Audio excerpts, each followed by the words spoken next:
It's 6 p.m. on a Sunday in Charlotte. For most people, this is the hour the virus hits. It starts as a slight tension in the neck, then a hollow pit in the stomach. It's the Sunday scaries. Most people deal with this anxiety by numbing it. They order takeout, they open a bottle of wine, and they scroll through social media for 4 hours to escape the reality that Monday is coming. They treat Sunday like a last meal before a prison sentence. Brooks used to be one of them. He used to wake up on Monday morning already behind, already reactive, and already stressed. He realized that the reason he hated Mondays wasn't the work. It was the lack of a plan. He was a passenger in his own life, and the Sunday scaries were just his soul's way of telling him he was unprepared for the battle ahead. Brooks decided to flip the script. He stopped relaxing on Sunday and started prepping. He realized that the war for Monday is won on Sunday evening. He transformed his Sunday into a mission briefing. This is the 1,600-word blueprint for the Sunday reset that will turn you into an unrecognizable winner by Friday. Brooks begins his reset at 4 p.m. The first phase is the neural dump. He realizes that his anxiety comes from open loops, unfinished tasks, unreplied emails, and vague goals that are floating in his subconscious. Your brain is a terrible office but an amazing processor. If you use it to store to-do lists, you're wasting 30% of your cognitive power. Brooks grabs a physical notebook and writes down every single thing on his mind. Finish the Q1 report. Call the insurance company. Oil change for the car. Why did I feel weird after that meeting on Thursday? By writing it down, he is performing an external RAM dump. He is telling his brain, I have a record of this. You can stop worrying about it. Next, he performs a digital triage. He checks his calendar for the upcoming week. He looks for conflict zones, back-to-back meetings, tight deadlines, or social obligations that will drain his energy. He doesn't just look at them, he premeditates them. He visualizes exactly how he will handle the stress of Wednesday afternoon. He is removing the element of surprise. By 5 p.m., Brooks's mind is clear. He has moved from a state of unconscious chaos to conscious order. Brooks moves to the kitchen. He understands the concept of decision fatigue. Every decision you make, what to wear, what to eat, which route to take, depletes a finite amount of mental energy.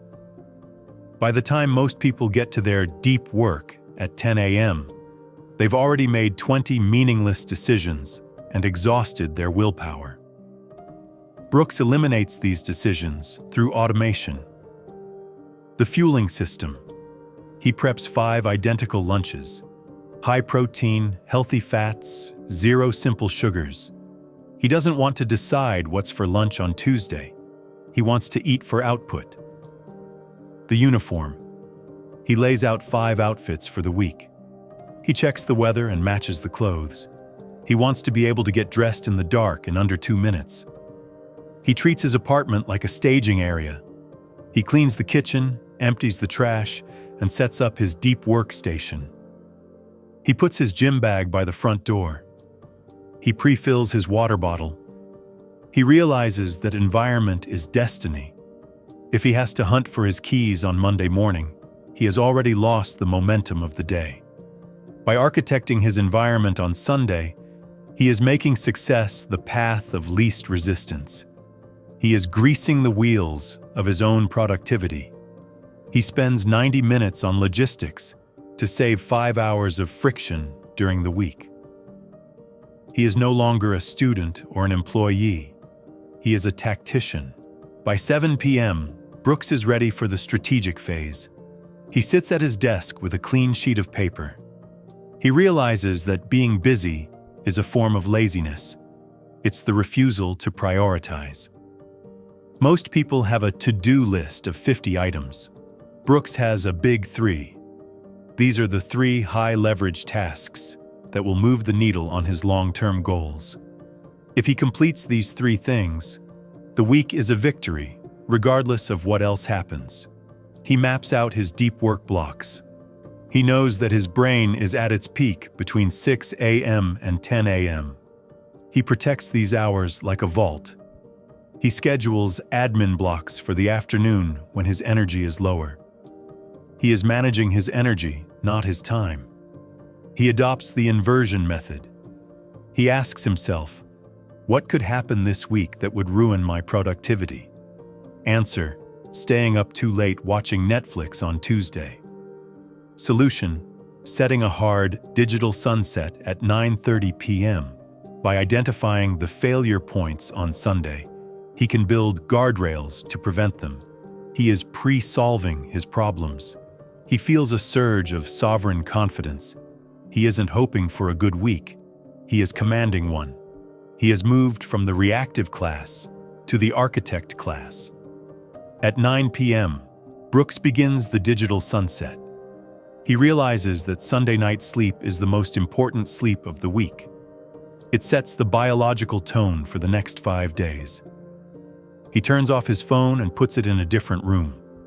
No scrolling in bed, no blue light, no one last check of Slack. He understands that sleep is a performance metric. He spends the last hour of Sunday in analog mode. He reads a physical book, he stretches, or he practices NSDR, non-sleep deep rest. He is lowering his heart rate and calming his nervous system. He is down-regulating from the intensity of his planning phase. He looks at his apartment. It's spotless. He looks at his calendar. It's a battlefield he has already scouted. He looks at his meals. They are ready. He feels a profound sense of stoic peace. The Sunday scaries are dead. In their place is a cold, sharp hunger for Monday morning. He realized that the ultimate self-care isn't a bubble bath or a cheat meal. It's preparation. It's giving your future self the gift of a frictionless day. He is ready to reappear on Monday morning as an unrecognizable version of the man who was stressed on Friday afternoon. Monday, 5:30 a.m. The alarm goes off. Brooks doesn't hit snooze. Why would he? He's been waiting for this. He walks into a kitchen that is already clean. He puts on clothes that were already chosen. He drinks water from a bottle that was already filled. He sits down to work on a task that was already decided. He feels like a main character because he finally stopped letting the plot control him. He is the writer. He looks at the camera, at you. You're feeling that weight in your chest right now, aren't you? He says. You're dreading tomorrow because you know you're not ready for it. You're going to wake up and spend the first 3 hours of your day reacting to everyone else's demands. You don't need a better job. You don't need more motivation.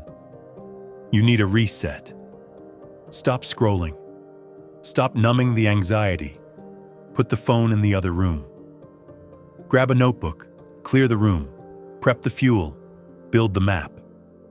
Sunday isn't a day of rest. It's a day of calibration. Give yourself 2 hours tonight to win back 40 hours this week. The war for Monday starts now. Are you a passenger, or are you the commander? The week is yours. Go win it.